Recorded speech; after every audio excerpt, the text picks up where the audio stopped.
A paz do Senhor, bom dia. Prazer uma vez mais poder estar convosco na nossa escola bíblica nesta manhã, quando domingo passado tivemos a lição de número 8, quando a mesma tem o tema edificado sobre o fundamento dos apóstolos e dos profetas. Lembrando aos queridos e amados alunos e irmãos que têm nos acompanhado na nossa escola bíblica, que esse trimestre estamos trabalhando o tema A Igreja Eleita, redimida pelo sangue de Cristo e selada com o Espírito Santo da promessa. A nossa lição de número 8, ela tem como texto áureo Efésios 2:20, edificado sobre o fundamento dos apóstolos e dos profetas, de que Jesus Cristo é a principal pedra da esquina. A verdade prática diz o seguinte: Jesus Cristo é a pedra basilar da igreja, que está edificada por meio dos ensinamentos dos apóstolos e do testemunho dos profetas. A nossa leitura bíblica em classe, ela encontra-se na carta aos Efésios, capítulo 2, versículo 20, até o versículo 22, e em Mateus, Evangelho de Mateus, capítulo 7, versículo 24 a 27. Assim nos diz a nossa leitura bíblica em classe.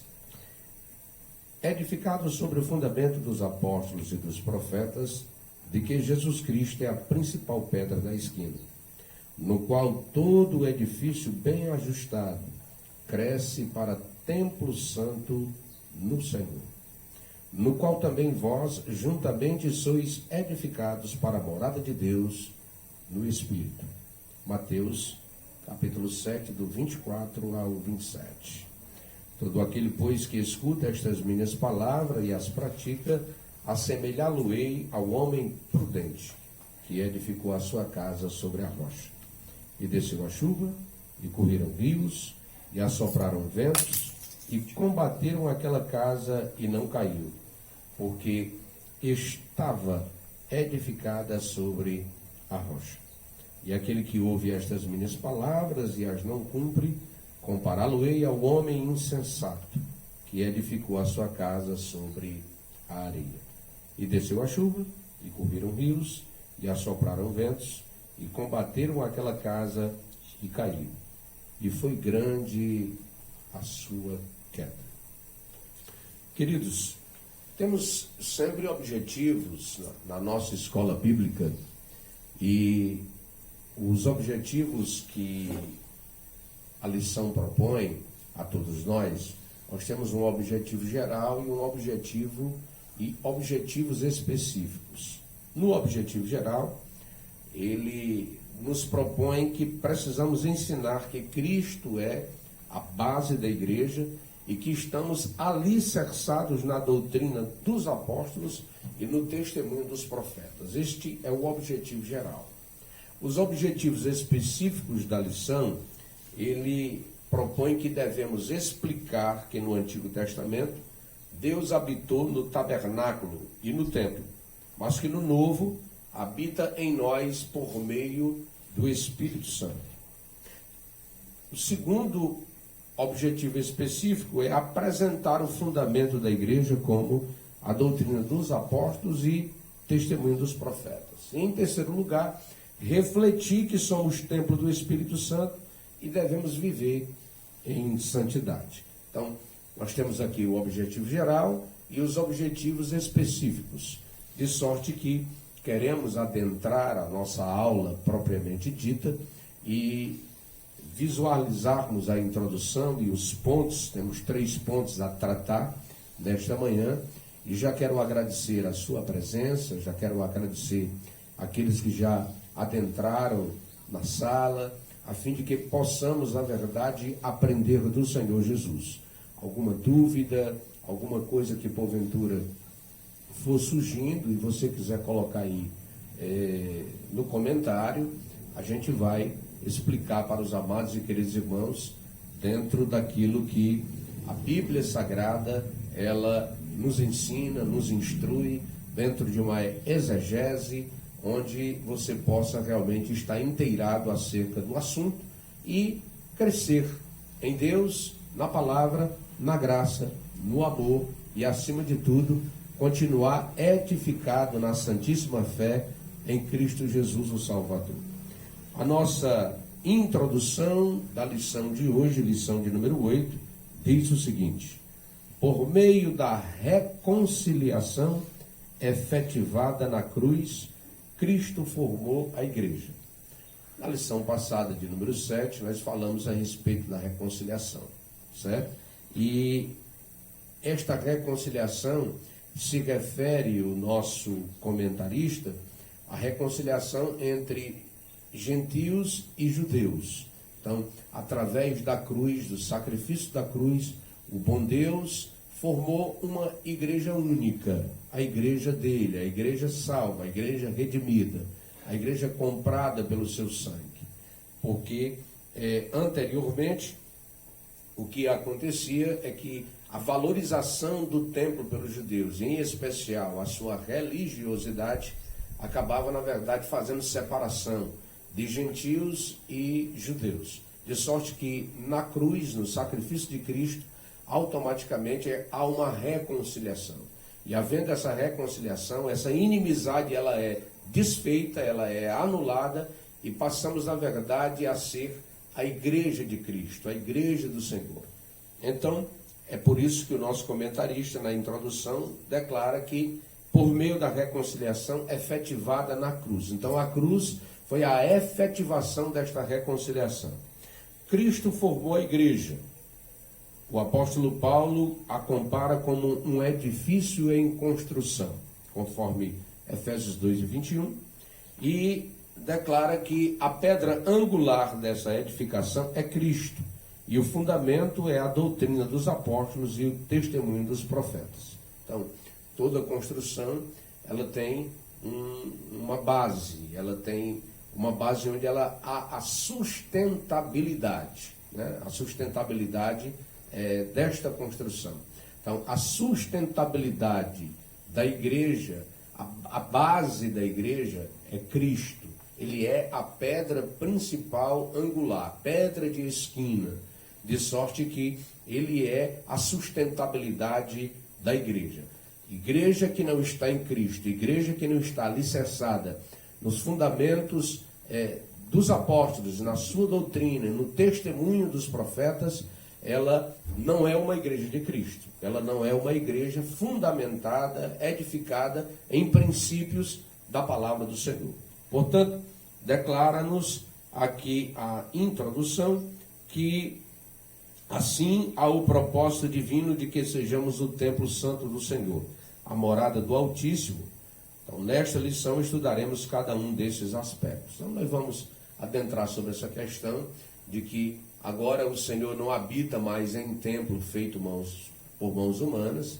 O templo, na verdade, fora levantado, fora erguido para ensino, fora erguido para que nos reunamos, fora erguido a fim de que possamos estar dentro de uma conjuntura onde possamos ter o aprendizado das Santas Escrituras, mantenhamos a comunhão, mantenhamos uma vida de comunhão uns com os outros, mas o Senhor não vai habitar lá nas paredes do templo. A habitação de Deus já não é mais sobre essa questão. No Antigo Testamento, Deus estava sobre o povo. No Novo Testamento, ele está entre o povo, é o Emanuel, o Deus conosco. Já na dispensação da graça da igreja, ele não está mais sobre o povo, nem entre o povo. Ele está em você, ele está em mim, porque 1 Coríntios 6:19, Paulo é categórico em dizer que somos templo e morada do Espírito Santo. Não somos mais de nós mesmos. E se não somos mais de nós mesmos, logicamente, nós somos agora o templo do Senhor, a morada do Deus Altíssimo, onde ele resolveu tabernacular em cada uma de nossas vidas. Então, vejamos o ponto 1 da nossa lição. O ponto 1 tem o seguinte tema: um edifício espiritual. Dentro deste tema, nós temos 4 subtópicos, onde nós vamos comentar um a um. Primeiro ele fala sobre o santuário judeu, o segundo subtópico ele fala sobre o santuário cristão, depois ele vai falar no terceiro subtópico a pedra angular, e no quarto subtópico do ponto 1, ele vai falar sobre Cristo, a pedra principal. Então nós vamos adentrar neste ponto. Primeiro, um edifício espiritual. Primeiro subtópico, ele vai falar sobre o santuário judeu, ou seja, o templo em Jerusalém era o símbolo da exclusividade de Israel como povo de Deus. Isto em 1 Reis capítulo 8, versículo 16 a 20. Havia uma proibição dos estrangeiros para acessar o templo. Era um motivo de inimizade entre judeus e gentios, conforme Efésios 2,14, Paulo deixa isso claro, onde nós já falamos acerca da introdução, que essa barreira de inimizade foi quebrada. A lição 7 foi explicado de forma que os amados irmãos poderão tirar qualquer dúvida sobre essa questão. Essa barreira de inimizade foi quebrada na cruz e a reconciliação feita entre judeus e gentios. De sorte que, quando o Senhor reconcilia ambos os povos através do seu sacrifício na cruz, então Cristo aqui, ele vai abolir as leis cerimoniais. Essas leis cerimoniais onde eram executadas, eram feitas no tabernáculo. O tabernáculo foi a primeira morada de Deus na terra. Deus resolveu morar entre os homens. E ele morava entre os homens através de uma estrutura que denominamos de tabernáculo, onde o próprio Senhor Deus pediu a Moisés para que executasse essa tarefa. Deu o modelo do tabernáculo, conforme o modelo, a Oliabe Bezaliel recebeu do Espírito do Senhor a habilidade para trabalhar em todas as peças do tabernáculo, e o tabernáculo foi erguido em meio ao deserto. Ele ficava sempre no centro das tribos. Haviam 12 tribos de Israel, e o tabernáculo ele era fincado no meio, exatamente no centro das tribos. Isso tem um significado dentro da simbologia bíblica, visto que o Cristo do Senhor precisa ser o centro das nossas vidas. O tabernáculo era sempre levantado para o nascer do sol, porque o Cristo do Senhor, dentro da simbologia, é o nosso sol da justiça.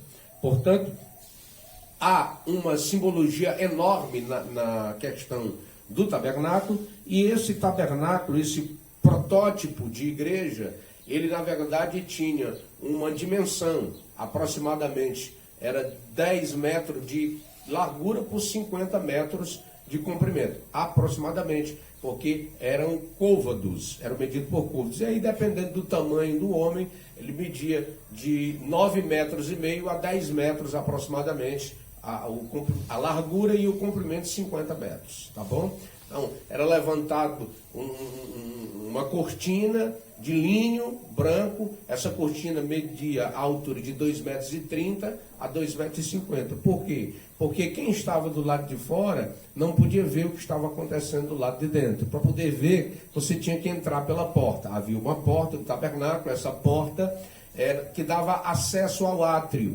E essa porta tinha 4 cores. Os simbolismos são os evangelhos. O evangelho de Mateus, de Marcos, Lucas e João. Cada um dentro da sua cor. E cada cor tem a sua representatividade do evangelho.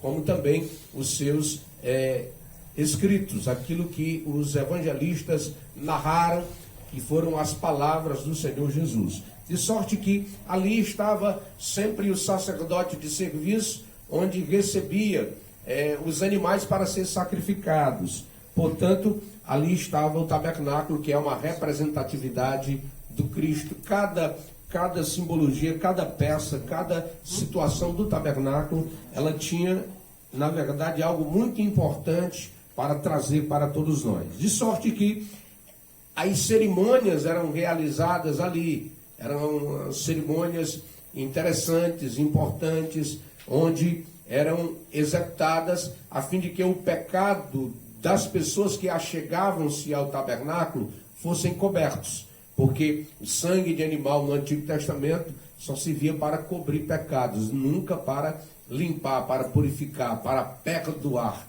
Só o sangue de Jesus Cristo tem poder purificador, certo? Então, essas leis cerimoniais, elas na verdade foram abolidas mediante o sacrifício de Cristo.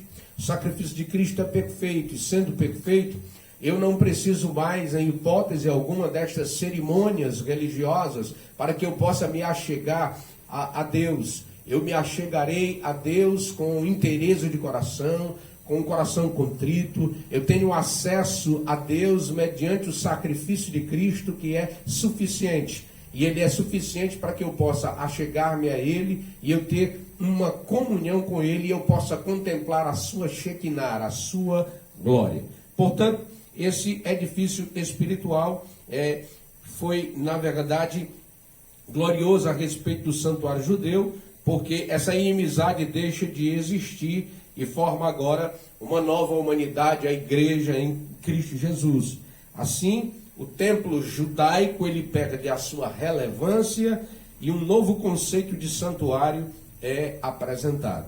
Que o novo conceito de santuário não é mais esse santuário feito por mãos humanas, e sim a minha vida, a sua vida, que precisa ser realmente um santuário para Deus. Você precisa realmente estar aproximando-se dele e sendo realmente este santuário, conforme o apóstolo Paulo escreve em Romanos 12, quando ele faz um rogo-vos, pois irmãos, a Deus, que apresentei os vossos corpos como sacrifício vivo, santo e agradável a Deus, que é o vosso culto racional, ou seja, o culto com a razão, o culto com a inteligência, o culto em que eu sei o que eu estou oferecendo a Deus. E sejamos renovados na renovação do nosso entendimento, para experimentarmos qual seja a boa, perfeita e agradável vontade de Deus. Portanto, o santuário judeu, ou seja, essas cerimônias foram abolidas, porque agora temos um novo santuário, que é a sua vida, é a minha vida, e assim vamos seguindo, crescendo e nos fortalecendo em Deus e na sua palavra. O segundo subtópico vai falar do santuário cristão. Os que pertencem a Cristo são comparados a um edifício onde Deus habita em espírito. O próprio apóstolo Paulo, em Efésios 2:22, como também o apóstolo Pedro vai declarar isso, que nós somos pedras vivas do santuário de Deus, né? Então, Pedro tem, na verdade, uma ideia clara, uma ideia objetiva acerca desse santuário, que somos nós, como pedras vivas, ou seja, pedras do grande edifício de Deus, ou seja, eu preciso estar encaixado como igreja, e é isso que ele declara lá em 1 Pedro, capítulo 2, porque a ideia é que Pedro, ele volta-se para as construções faraônicas, as pirâmides, ou seja, que eram milimetricamente colocadas no seu devido lugar, não precisava argamassa nem nada, era colocada, era encaixada perfeitamente e ficava muito bem ajustada. Então, como pedras vivas, isso significa que nós precisamos estar sempre vindo da pedreira de Deus. Por quê? Porque Deus está trabalhando na nossa vida. Ele está trabalhando na nossa vida para que nos encaixemos na igreja, para que nos encaixemos como igreja, para que sejamos uma igreja, como coluna e firmeza da verdade. E como coluna e firmeza da verdade, sendo igreja, eu preciso estar dentro dos parâmetros, dentro dos princípios exarados pela palavra do Senhor, a fim de que tenhamos comunhão, a fim de que tenhamos fé, a fim de que tenhamos verdadeiramente uma vida dentro daquilo que o bom Deus reserva para o nosso viver. Portanto, diz aqui o subtópico 2, que diz que o ensino apostólico lembra Salomão, quando este reconheceu que o templo em Jerusalém não poderia conter a Deus, né? Ou seja, na verdade não pode, o templo nenhum, ou seja, Deus ele não está limitado à religião, Deus não está limitado ao templo, Deus não está limitado a dogmas humanos, sabe? Nem tampouco dogmas religiosos. Deus não está limitado a isso, Deus ele é ilimitado. O próprio Cristo, ele mostra isso, ou seja, como a gente precisa ser criativo e como a gente precisa alcançar tantos quantos porventura viermos conseguir. O próprio apóstolo Paulo vai dizer que se fez de tolo para os tolos, de sábio para os sábios, com o intuito de ganhar alguns.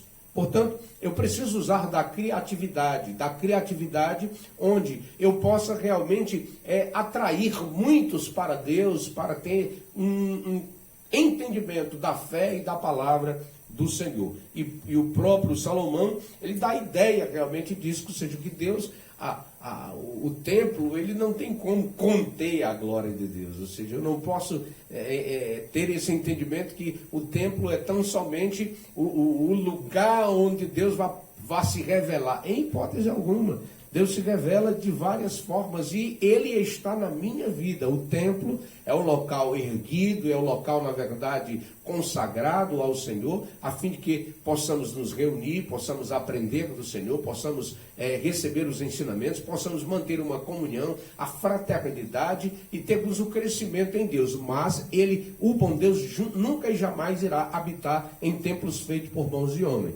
Ele achega-se àquele lugar a partir do momento em que o primeiro cristão adentra o templo. Aí sim, ele vai estar presente. E onde estiver 2 ou 3 reunidos no nome dele, ele se faz presente. Portanto, dando aqui continuidade, Salomão reafirma a instrução de Estevão em que o Altíssimo não habita em templos feitos por mãos de homens, conforme Atos 7,48.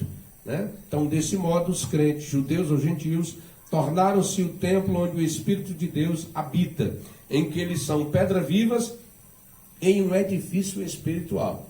Certo? Em um edifício espiritual. Então, 1 Pedro 2,7, Pedro vai falar que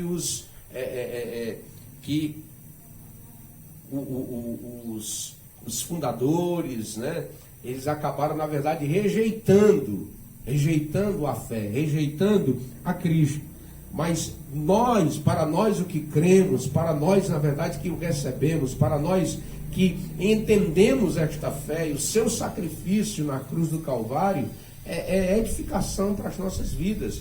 Ela nos ajuda poderosamente. Bendito seja o nome de Jesus para todo o sempre. Portanto, queridos e amados irmãos, você é uma pedra viva. Você faz parte do santuário cristão.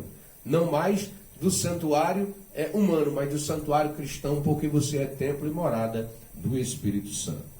Em terceiro subtópico do ponto 1, um edifício espiritual, nós vamos comentar sobre a pedra angular. Ou seja, na arquitetura antiga, a construção de um edifício requeria uma pedra angular. Ela é traduzida como a pedra mais importante ou pedra principal.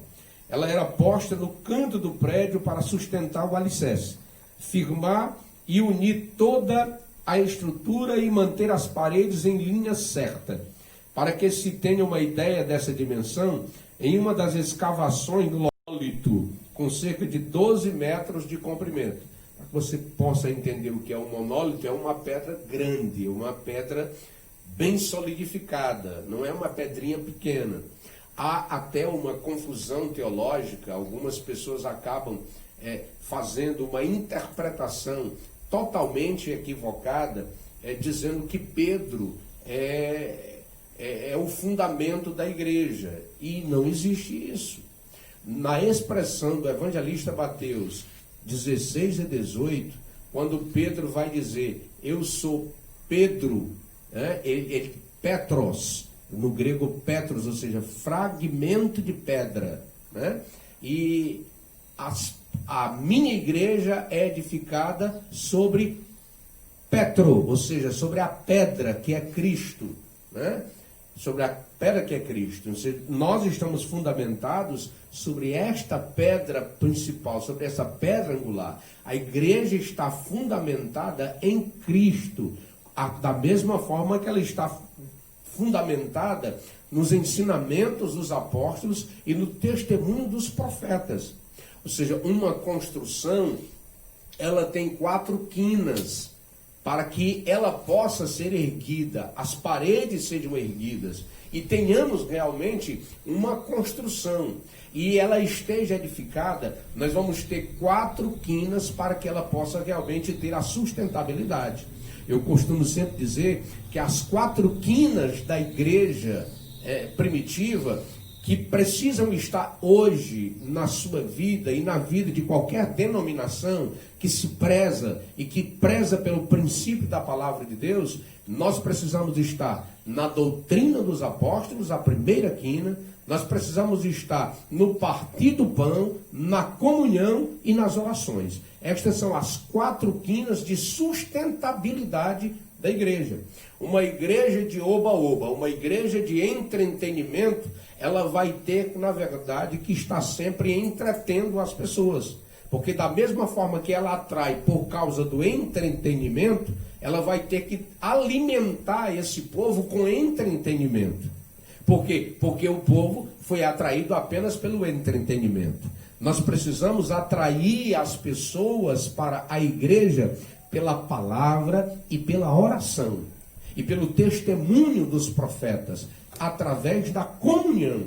Aí sim, nós vamos estar verdadeiramente edificados. E nós vamos ter um crescimento. Nós vamos crescer de forma sadia. Nós vamos ter o crescimento em Deus e na sua palavra. Nós não fomos chamados, amados irmãos, para ser o docinho de coco do mundo.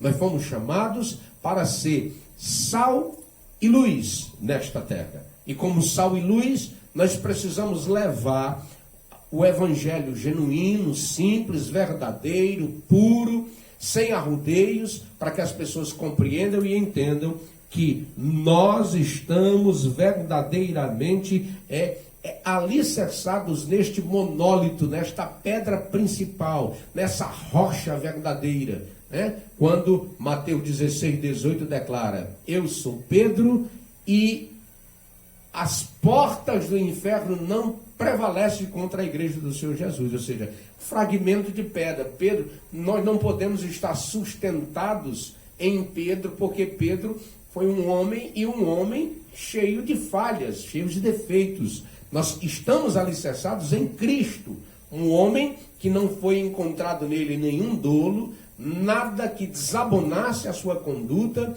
um homem íntegro, verdadeiro, 100% homem, 100% Deus. Portanto, ele é a nossa pedra angular, pedra principal, onde a igreja está fundamentada.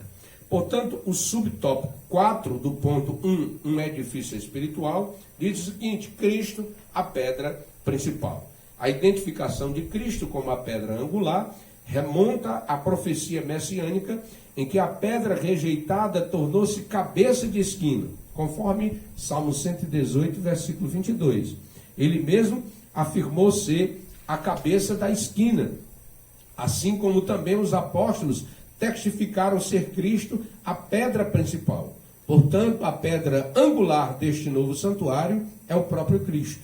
No Sermão do Monte, aprendemos que o homem prudente edifica a sua casa sobre a rocha, que é Cristo Jesus. Então, se estivermos em Cristo, se andarmos em Cristo, e se verdadeiramente a nossa igreja, que sou eu, é você, estiver alicerçado na palavra, alicerçado neste Deus verdadeiro, neste Deus puro, pode vir qualquer coisa, pode vir vento, pode vir tempestade, pode vir perseguição, pode vir tribulação, pode vir altura, profundidade, pode vir qualquer coisa, fome, peste, ou qualquer outra criatura. Nada vai nos separar do amor de Deus que está em Cristo Jesus, o Senhor. E isso Paulo deixa bem claro para a igreja em Romanos, a partir do capítulo 8, do versículo 31 ao 39.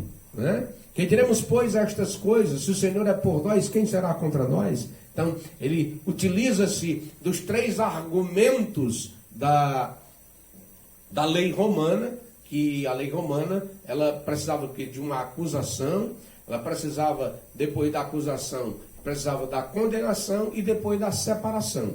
Eram as 3 coisas que a lei romana se utilizava a fim de que uma pessoa fosse separada da sociedade e vivesse à margem da sociedade e condenado. De sorte que o próprio Cristo diz: quem é que vai nos condenar se foi Cristo quem morreu por nós? Então ele nos justifica. Sendo justificados pela fé, temos paz com Deus através de Cristo, quando temos acesso a esta graça. Portanto, queridos e amados irmãos, Cristo é a pedra principal, rejeitada pelos fundadores, rejeitado pela religiosidade, rejeitada pelo judaísmo. No entanto, nós que cremos, nós que recebemos, nós que o aceitamos, tornou-se, na verdade, para nós a pedra principal, porque Cristo é a pedra principal. E nós não rejeitamos em hipótese alguma, pelo contrário, nós o recebemos de bom grado e queremos que ele permaneça conosco até a consumação dos séculos. Portanto, queridos e amados irmãos, fazendo a síntese desse tópico 1, nós podemos dizer que em Cristo nós temos um novo conceito de santuário que foi construído.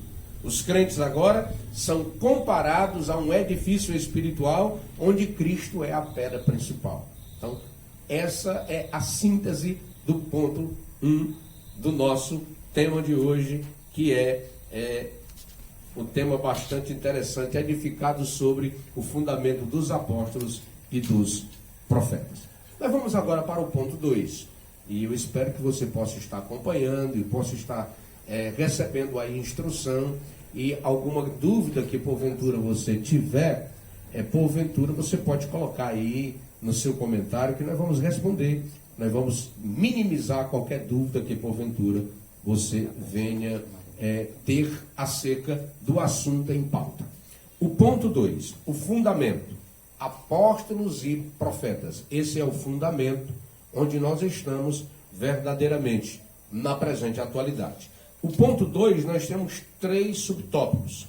O primeiro é conceituarmos a questão de apóstolos. O segundo, falarmos sobre a doutrina dos apóstolos. E o terceiro, a gente pontuar acerca do testemunho dos profetas, que é o fundamento, onde nós estamos fundamentados, certo? Primeiro subtópico, o conceito de apóstolos. O termo grego é usado para enviado, para mensageiro. Então, o apostolado é centrado na natureza da missão de Cristo, que foi enviado para ser o Salvador do mundo. Vamos colocar aqui algumas coisas e deixar claro para todos.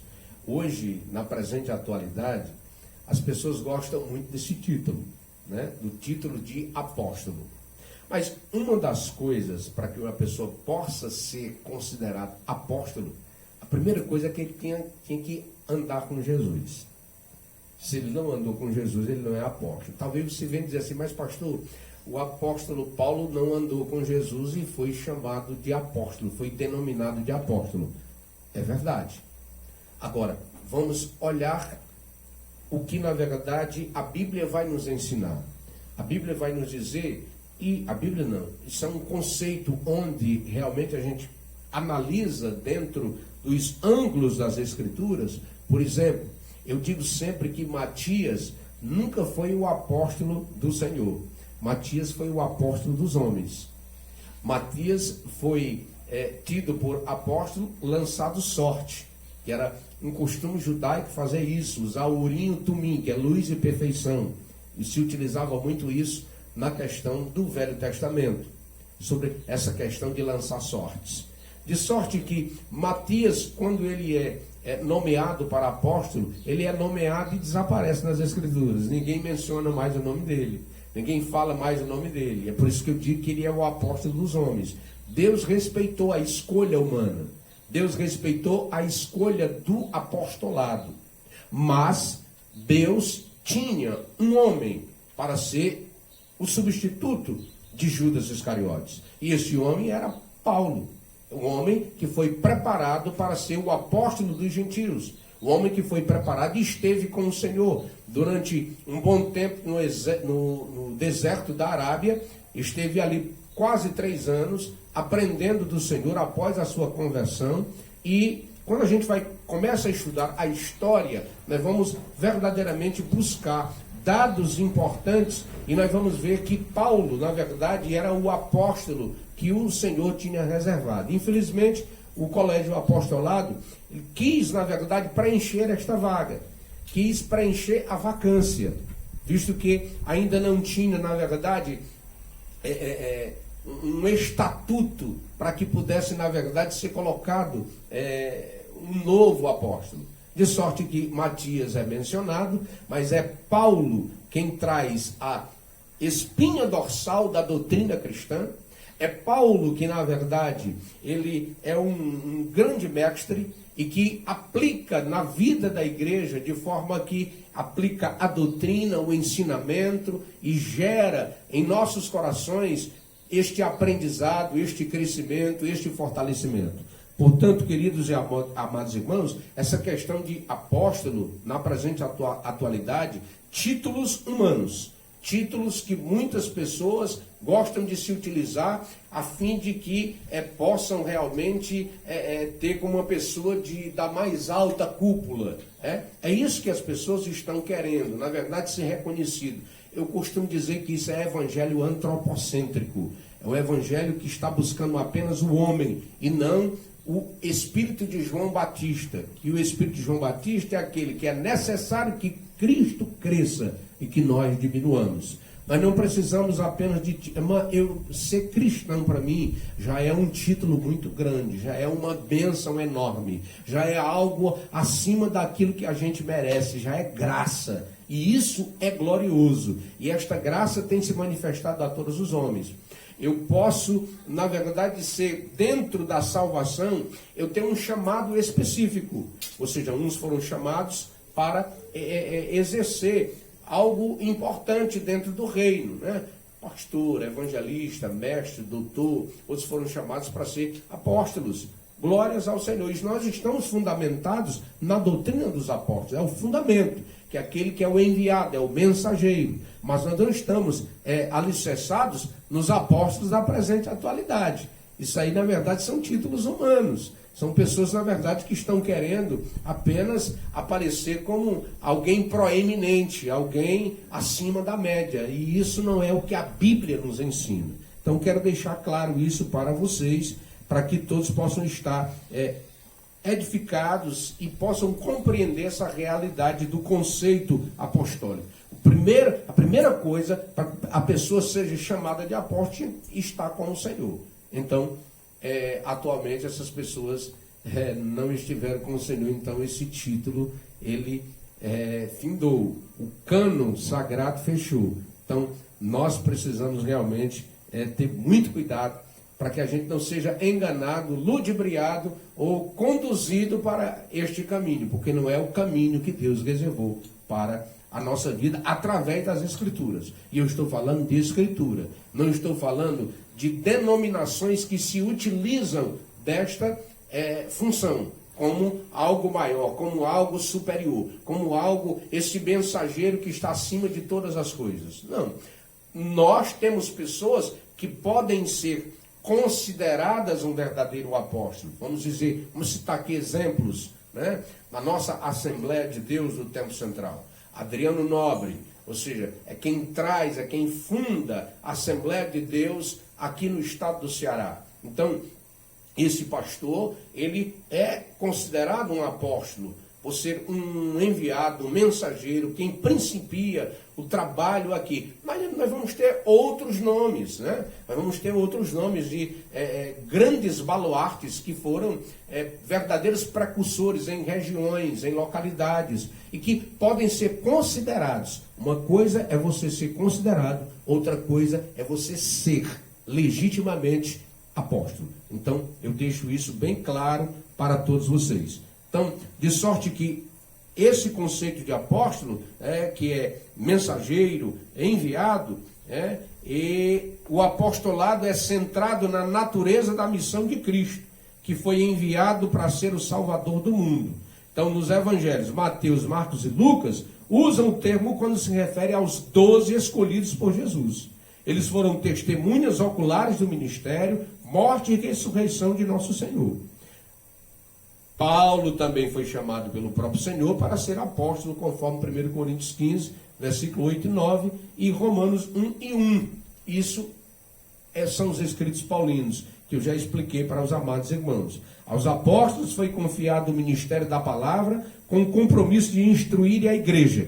Então, o apostolado foi comissionado e eles viram que eles precisavam realmente de levar a palavra, de conduzir pela palavra, porque surgiu um grande problema em Jerusalém, Atos capítulo de número 6, visto que havia muitas viúvas e havia muitas viúvas deixadas para trás, principalmente viúvas gregas, que estavam sendo tratadas de forma irregular, certo? Estavam sendo tratadas de forma inadequada, que não era este o princípio da palavra. Então os apóstolos disseram, olha, é necessário que a gente realmente institua o diaconato, é onde realmente você precisa também estar inteirado acerca dessa verdade. Você não dá função às pessoas simplesmente para honrar, você dá função para a pessoa realmente exercer, onde a pessoa possa realmente exercer a função.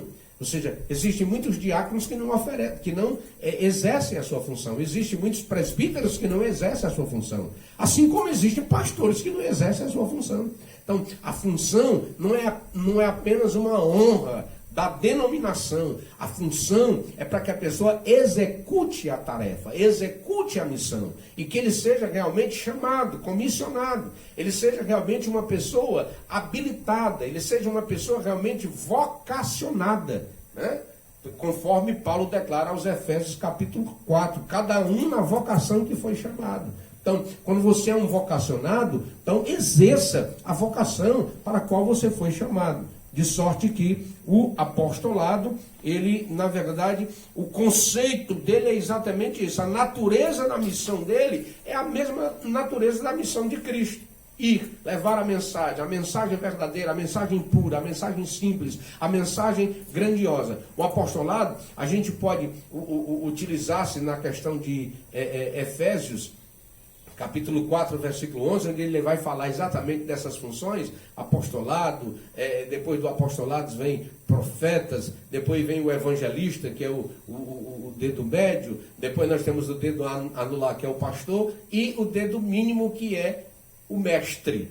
O mestre. Ou seja, o dedo indicador, não, indicador é esse. Esse aqui é o polegar. Deixa eu não me confundir aqui, isso aqui é o polegar. O polegar, ele é tido como o profeta. Por quê? Porque o polegar, ele toca nos outros, em todos os outros. Então, se ele toca em todos os outros, então o ministério apostólico, ele toca em todos, ele ensina a todos, ele leva a mensagem para todos. Nós temos um indicador, que é o profeta. Por quê? Porque o profeta é aquele que fala em nome do Senhor. É aquele que diz assim, diz o Senhor. Mas a mesmo que indica para você, tem 3 dedos apontando para você. Porque você fala, mas também está ministrando para você. Está ministrando para a sua vida. Porque a palavra de Deus é mais cortante do que espada de 2 gumes. Que ela vai até a alma, ela vai até nas juntas e medulas e tem capacidade de discernir pensamentos e intenções do coração. Depois nós temos o dedo anelar, que é o pastoreio, porque o dedo médio é o evangelista, que ele está entre todos. O evangelista está entre todos. Nós precisamos do evangelista, tanto o apóstolo, tanto o profeta, como o pastor, como o mestre, precisa do evangelista. Ele está no meio, está no centro. Nós temos o dedo anelar, que é o pastor, né? Que é o pastor, o ministério pastoral. E o ministério pastoral, ele está ali, né? Que é uma bênção, que o pastor também precisa ser um ensinador. Ele precisa ser o homem do ensino, um homem que ensina, um homem que instrui, né? E que apacenta o rebanho de Deus. E nós temos o dedo mínimo, que é o mestre. Mas, pastor, o dedo mínimo, que coisinha, que coisa mais insignificante é o mestre. O mestre é assim, queridos irmãos. O mestre, você pega um texto da Bíblia e você lê, relê, busca, rebusca, e você encontra algumas coisinhas. O mestre, ele tem uma capacidade, amados irmãos, de tirar coisas onde você não vê. É o dedo mínimo. O dedo mínimo vai buscar coisa que os outros dedos não conseguem. Esse é o mestre. O mestre, ele tem essa capacidade, uma capacidade muito maior para que possa. E ele é dedo mínimo no sentido de pequenez aqui, mas é porque é assim mesmo. Em Cristo, tudo que nós recebemos dele, nós temos que entender que o machado é emprestado, tudo é dele. Então, Que o bom Deus nos ajude. Esse é o conceito apostólico. Nós temos a doutrina dos apóstolos, que é o subtópico 2. Embora não se possa desassociar das pessoas o ofício que ocupavam, o que constitui o fundamento da igreja não são os apóstolos em si, mas a doutrina que eles ensinavam, ou seja, as escrituras. As pessoas têm uma mania de ovacionar, sabe? Ou então de supervalorizar uma pessoa, o ser humano, ou a função em si. Queridos, não é isso que a Bíblia nos ensina. Eu tenho que valorizar a doutrina dos apóstolos e não o apóstolo. Qual foi a doutrina que eles trouxeram? Então, a doutrina apostólica, nós vamos estar no Novo Testamento, nós temos, na verdade, a doutrina. Só o apóstolo Paulo, nós temos 13 epístolas e uma suposta, né, que ele escreveu. E as epístolas paulinas são doutrinárias, verdadeiramente doutrinárias. Nós temos doutrina nas epístolas pedrinas, nós temos doutrina nas epístolas joaninas, nós temos doutrina na epístola de Tiago, nós temos doutrina, sabe, na epístola aos Hebreus. São doutrinárias, é ensino para a nossa vida. Então, o que eu preciso compreender é que o fundamento da igreja não são os apóstolos em si, mas sim a doutrina em que eles trouxeram para todos nós. E doutrina, esta herança humana, é doutrina do céu, é doutrina que edifica, é doutrina que instrui, conforme declara o apóstolo Paulo, que a palavra de Deus tem a capacidade de instruir o homem de Deus na perfeita justiça. Na perfeita justiça. Portanto, queridos e amados irmãos, os apóstolos receberam a doutrina diretamente de Cristo. Assim como não se pode mexer na pedra angular depois de colocado o alicerce. Igualmente, o fundamento da igreja não pode ser violado. Ou seja, se eu for tirar a pedra principal, a estrutura cai. A estrutura, ela desaba, ela rui, ela se desfaz por completamente. Não tem como eu tirar o fundamento da igreja, que é a doutrina apostólica, que é a comunhão dos santos, é o partir do pão e as orações. Estas são as quinas da igreja, que tendo como Cristo a pedra principal angular. A pedra principal angular. Portanto, queridos, acerca disso o Senhor asseverou: as minhas palavras não hão de passar. Conforme Lucas 21, 33. A Bíblia de Estudo Pentecostal, ela vai ratificar que a revelação dos apóstolos, conforme temos no Novo Testamento, nunca poderá ser substituída ou anulada por revelação, testemunho ou profecia posterior. Deixa eu explicar outra coisa para vocês. Nenhuma profecia bíblica, por quem é usado por dom de profecia, nenhuma profecia pode ser maior do que isso aqui. A Bíblia é a maior profecia que existe, revelada para todos nós. Então, pode vir quem quiser, meus amados e queridos irmãos. O fulano é usado em dom de profecia, certo. Ele é usado, glória a Deus. O dom é para a edificação do corpo de Cristo, para aperfeiçoamento da igreja. Agora, a profecia dele não pode ser acima disso aqui. A profecia dele tem que estar enquadrada dentro da Bíblia. A Bíblia é a maior profecia. Certo? Eu não posso dar crédito ao profeta, eu tenho que dar crédito, na verdade, à profecia, se ela é bíblica, se ela está dentro do parâmetro.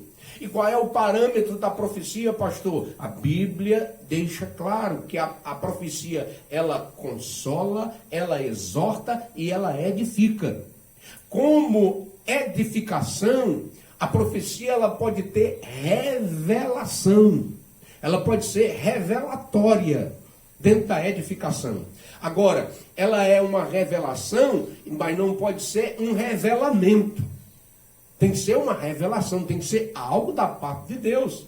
Nós vamos citar o profeta Ágabo. Nós vamos ter o profeta Ágabo no capítulo 11 de Atos.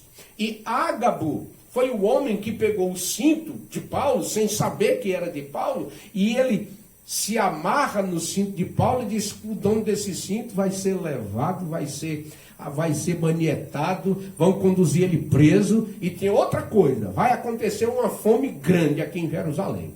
Amados irmãos, a profecia de Ágabo se cumpriu, sabe, de uma forma tremenda. E Paulo, quando chegou e soube da profecia, ele disse: rapaz, eu estou pronto, eu estou disposto a morrer pelo nome de Jesus. Eu não vou deixar de ir para Jerusalém nunca, por causa dessa profecia, porque eu vou.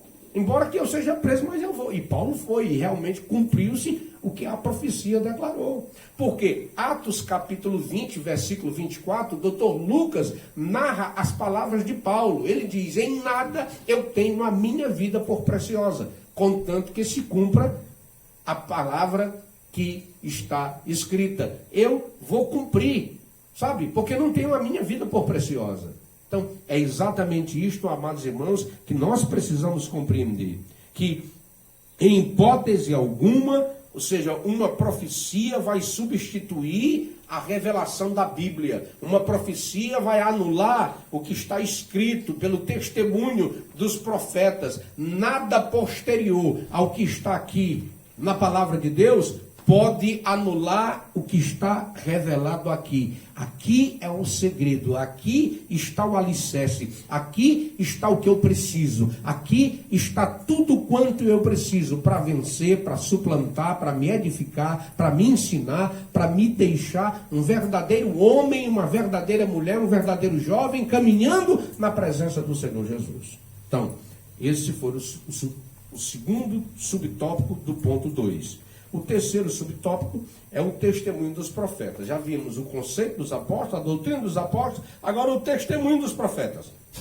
A palavra grega profetes significa proclamador e intérprete da revelação divina. A ordem da frase em Efésios 2:20, apóstolos e profeta, indica tratar-se dos profetas da igreja, e não os do Antigo Testamento. Mais adiante, Paulo assegura que a compreensão do mistério que no passado estivera oculto, de que os gentios tinham igual posição no corpo de Cristo, e eram participantes da promessa, foi revelado pelo Espírito aos profetas no Novo Testamento. Assim, os profetas neotestamentários, que falaram inspirados pelo Espírito Santo, perfazem o alicerce da igreja de Cristo, ou seja, concluem, fortalece. Olha, existem duas coisas importantes que a gente precisa. Hoje as pessoas, quando uma pessoa é usada por dom de profecia, a pessoa chama logo de profeta. Mas biblicamente, amados irmãos, para ser profeta tem que ser ministro. Biblicamente, nós vamos olhar o texto, vamos olhar o contexto da mensagem paulina aos Efésios, e nós vamos ver que se faz necessário ser ministro. Eu posso ter o dom de profecia, que é outra coisa. É outra coisa. O dom de profecia é uma coisa. Ser profeta é outro. Profeta é o anunciador. É o anunciador. Eu posso estar sendo profeta quando estou ministrando a palavra. Mas, para que eu seja reconhecido como profeta, legitimado pela Bíblia, eu preciso ser ministro. Eu posso receber o dom de profecia. E a Bíblia nos ensina, o próprio apóstolo Paulo, ele nos ensina que a gente tem que buscar o dom de profecia, que é um dos dons mais excelentes. Mas, da mesma forma que ele nos ensina a buscar o dom de profetizar, ele também nos ensina um caminho mais excelente. Porque o melhor do que profetizar é amar, é viver no amor.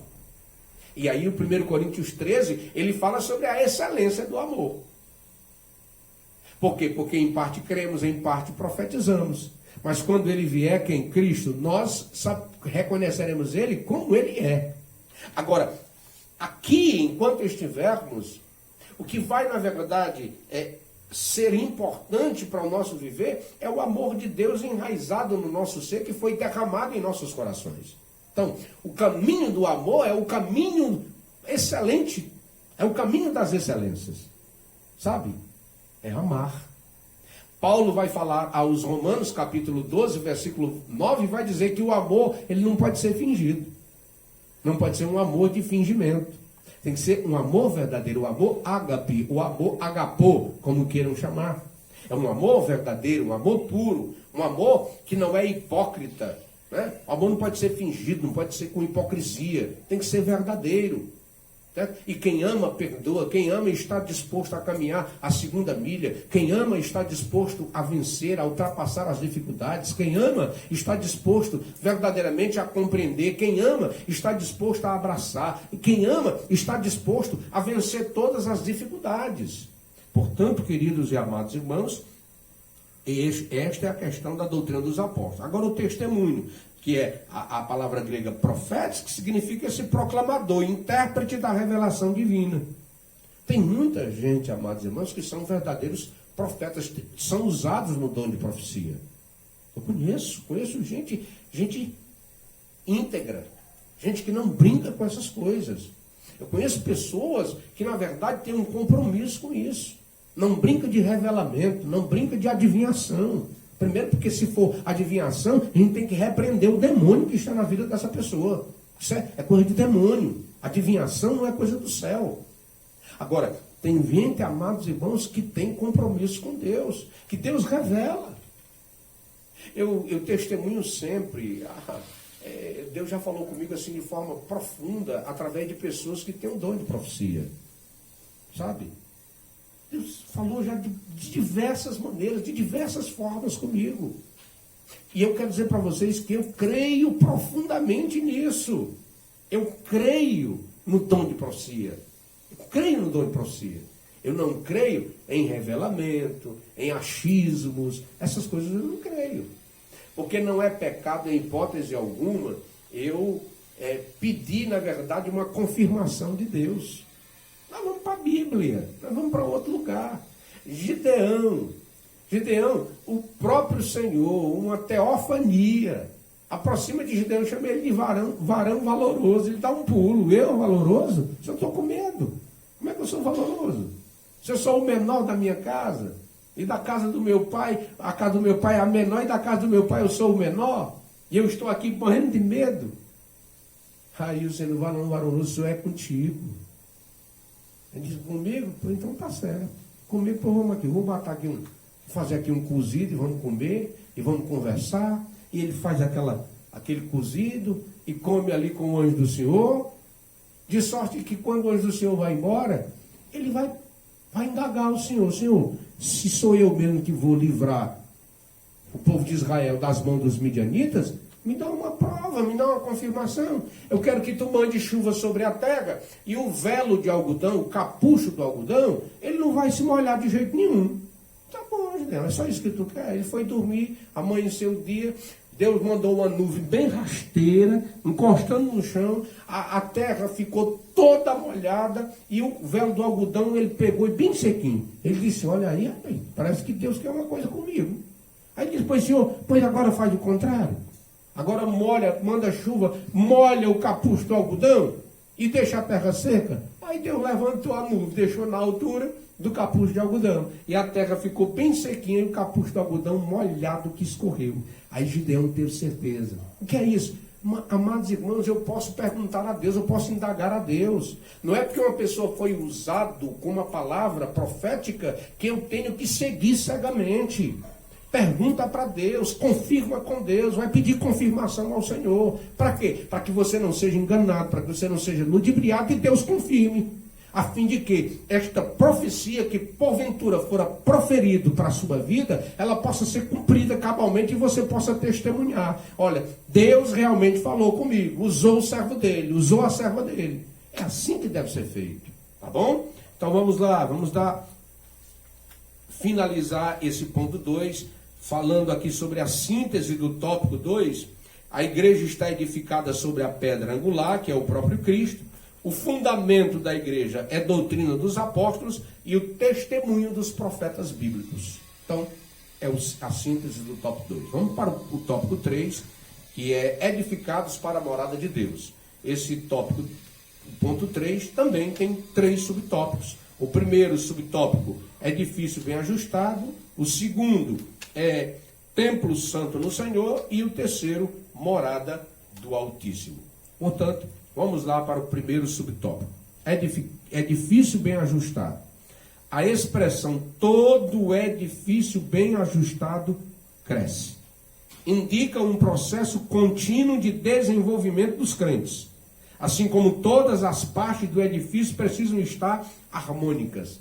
Queridos, aí a gente volta novamente para essa questão do evangelho do entretenimento, que as pessoas teimam em utilizar-se, sabe?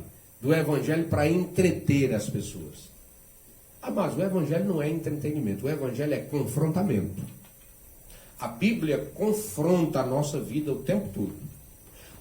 Quando a Bíblia deixar de confrontar a nossa vida, ela deixa de ser evangelho. É boas novas, sim, mas é boas novas que confronta. É boas novas que, na verdade, vai trazer para nos ajustar. Tá bom? Agora, o edifício bem ajustado. Como é que um edifício é bem ajustado se não tiver palavra? Se não tiver o ensino da palavra? Se não tiver, na verdade, a palavra genuína, simples, verdadeira, a palavra de forma correta, ministrada de forma correta, exegeticamente, dentro do contexto. Há uma regra na teologia da hermenêutica que diz que a Bíblia interpreta a própria Bíblia. A Bíblia não é interpretada pelos homens, a Bíblia é interpretada por ela mesma.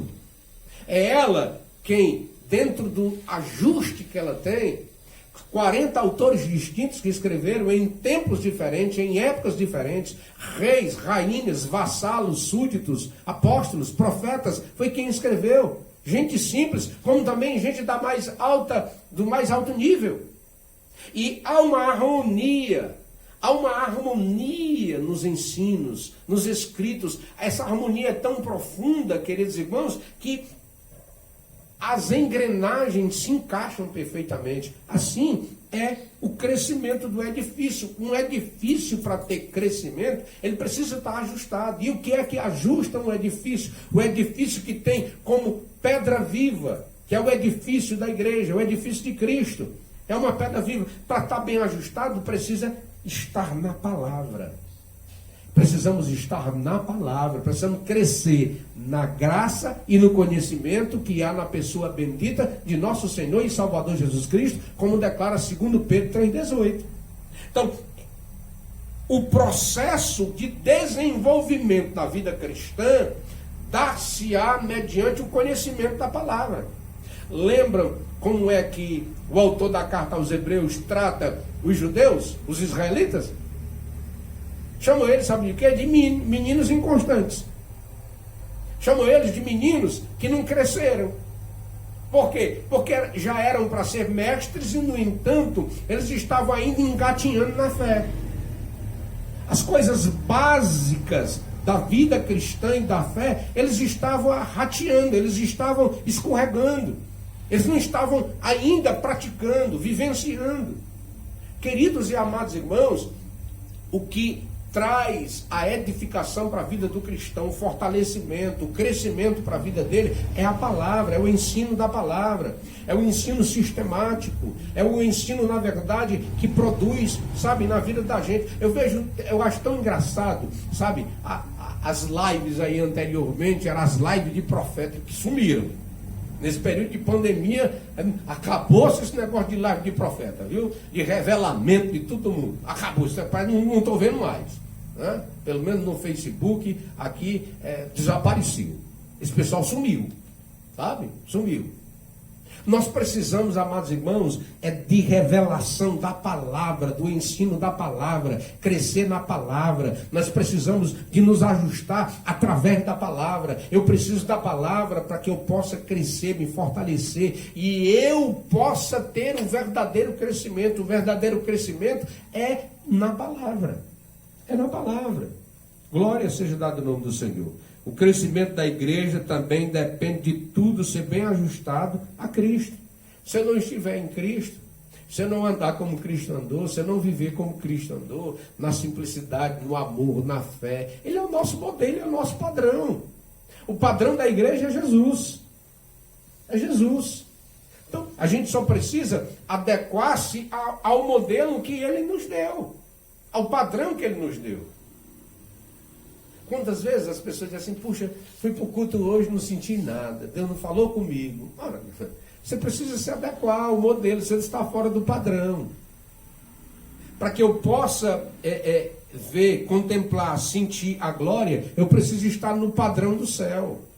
Lembra do tabernáculo? Quando foi feito, construído, a Oliabe, Bezaliel construíram? Aí lá vai Moisés inspecionar o tabernáculo. Quando ele inspecionou, o modelo estava tal qual o modelo que ele contemplou na visão. A glória de Deus veio sobre o tabernáculo, sobre o lugar santíssimo, que Salomão não pôde entrar, não pôde chegar lá, porque a glória era grande, era tremenda. Davi mandou trazer a arca do Senhor de Baalim de Judá para Jerusalém, para a casa de Davi. E aconteceu morte no meio do caminho. Por quê? Porque eles não estavam conforme o modelo. A arca não estava sendo transportada como era para ser transportada. A arca tinha que ser transportada nos ombros dos levitas, e ele transportou num carro de boi, 0 quilômetro. Eu não tenho que me colocar conforme o que eu penso ou o que eu acho. Eu tenho que me colocar dentro do que a Bíblia diz, dentro do que a palavra diz, o que é que ela diz a este respeito. Como é que eu devo me portar, qual é a minha postura, como é que eu devo andar, como é que eu devo me vestir, como é que eu devo me calçar, como é que eu devo proceder, como é o meu caráter, como é a minha vida, como é que eu tenho que ser santo. É isso que a Bíblia vai me ensinar. Portanto, queridos e amados irmãos, o crescimento da igreja vai depender exatamente do ajustamento que eu tiver em Cristo. Cristo é o ajustamento da igreja. Glórias ao Senhor. Então, nessa caminhada, o salvo comporta-se como filho obediente e passa a evidenciar o fruto do Espírito. O desenvolvimento prossegue até alcançar a medida completa de Cristo, pois todo crente bem ajustado torna-se templo santo do Senhor. Eu não estou aqui, em hipótese alguma, dizendo que nós somos perfeitos.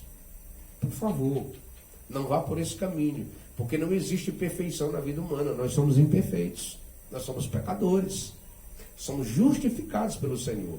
Deus está trabalhando em nós. Essa é a ideia. Como pedra viva, nós estamos sendo trabalhados. Ou seja, nós estamos sempre em construção. Para chegarmos à estatura de varão perfeito, o Senhor está trabalhando na nossa vida. O Senhor está trabalhando diuturnamente. Agora, para que Ele possa continuar trabalhando, eu preciso permitir que Ele trabalhe. Eu preciso abrir o meu coração. Eu preciso abrir meu coração, abrir a minha vida para que Ele possa trabalhar. Espírito Santo, trabalhe em mim. Tu tens total liberdade para trabalhar na minha vida, para que eu seja melhor, para que eu possa me conduzir melhor, para que eu tenha um caráter santo, para que eu possa estar revestido com a glória e a graça do Senhor. Portanto, queridos e amados irmãos, vamos para o subtópico 2, que diz templo santo no Senhor. A palavra aqui usada para templo é o vocábulo naon, que significa o recinto interior, o lugar santíssimo, ou seja, o lugar do encontro do sumo sacerdote com Deus, conforme Hebreus 9:7. Todavia, a analogia paulina não se refere a uma estrutura material, mas sim ao crente que se tornou templo santo. Templo santo. Então, separado do pecado, quem pertence a Cristo passa a viver em santidade. Preste atenção. Separado do pecado, quem pertence a Cristo passa a viver em santidade. Eu decido estar separado para viver para Deus, para viver para o Senhor, para viver para aquele que vive e reina para todo sempre. Então, como resultado, ao desfrutar da comunhão divina, o cristão recebe o livre acesso à presença do Pai, tornando-se assim morada de Deus no Espírito. Morada de Deus no Espírito. Então vejam bem, queridos, você é templo santo no Senhor. Templo santo no Senhor, em Cristo.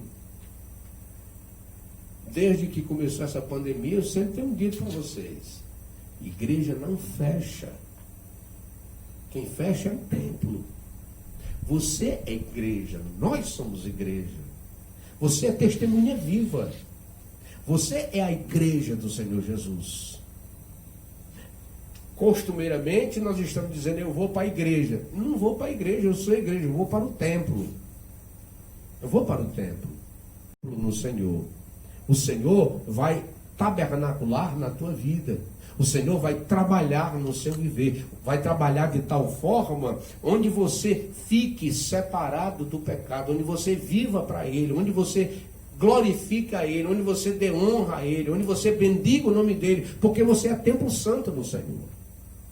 Entendeu? Então, terceiro subtópico, para a gente finalizar a nossa lição de hoje, lição de número 8, diz morada do Altíssimo. No Antigo Testamento, a expressão morada de Deus fazia alusão ao tabernáculo e depois ao templo israelita.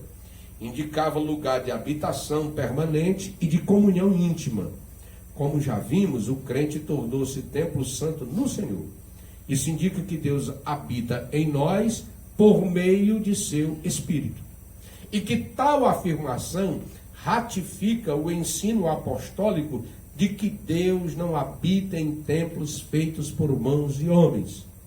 Ele reside individualmente dentro de cada cristão, bem como no corpo inteiro de crentes, a igreja formada por judeus e gentios. Olha como é um pouco complexo. Deus é tão grande, tão grande, tão grande, tão grande, que o profeta Isaías diz que ele faz da redondeza da terra um tamborete para ele se sentar, uma cadeira para ele sentar. Mas ele é tão pequeno, tão pequeno, tão pequeno, que ele cabe dentro do teu coração. Veja como é que Deus faz. A grandeza dele e a simplicidade dele. A grandeza de ser maior do que tudo e ao mesmo tempo pequeno para achegar-se em cada um dos nossos corações. E isso ao mesmo tempo. Não é um por um, não é uma vez no Ravel, uma vez no Irmão Raimundinho, não. É em todos. Na igreja unida, nos judeus, nos gentios, naquele que crê. Ele está presente. Ele é o Deus presente. Ele é o Deus pessoal. Ele é o Deus que está conosco, toda hora, todo instante. Quando clamamos, Ele nos escuta. Então, queridos e amados irmãos, nós somos a morada do Altíssimo. Ele reside individualmente na minha vida e na sua vida. Portanto, que o bom Deus nos ajude e que possamos ter esta compreensão, conforme a síntese do tópico 3, Deus habita na vida daquele que, edificado em Cristo, torna-se templo santo do Senhor. Então eu concluo esta escola hoje, que a comparação da igreja como edifício em construção indica que estamos em processo de aperfeiçoamento até que todos cheguemos à unidade da fé. Processo de aperfeiçoamento, é o que eu comentei com vocês. Ou seja, nós não somos perfeitos. Não existe ser humano perfeito. Certo? Não existe casal perfeito, família perfeita. Existe casal exemplar, família exemplar, cristão exemplar. Perfeito não. Nós estamos sendo trabalhados. O bom Deus está trabalhando na nossa vida, como é difícil dele. Ele está trabalhando. Não está conforme a pedra que é para estar milimetricamente enquadrada ali naquele lugar, volta para a pedreira, para ser trabalhado, para tirar as impurezas, para tirar, as arestas. Aparando as arestas, logicamente, a pedra angular, que sabe fazer muito bem isso, que não pode ser substituída por nada, ele sabe trabalhar na sua vida e na minha vida. E ele trabalha de forma que possamos estar ajustados a este edifício. Então a doutrina dos apóstolos e o testemunho dos profetas não podem ser revogados. E se você é a igreja de Jesus, você precisa estar dentro deste parâmetro. Portanto, a nossa lição de número 8, que tem como tema edificado sobre o fundamento dos apóstolos e dos profetas, possa, na verdade, ter sido uma bênção na sua vida, que sirva de edificação e que possamos crescer cada vez mais em Deus e na sua palavra. Um forte abraço, Deus abençoe, fiquem com Deus e sexta-feira, nosso culto de doutrina, às 17 horas, ao vivo de novo aqui pelo Facebook. Um abraço, um cheiro no coração, fiquem todos na paz do Senhor.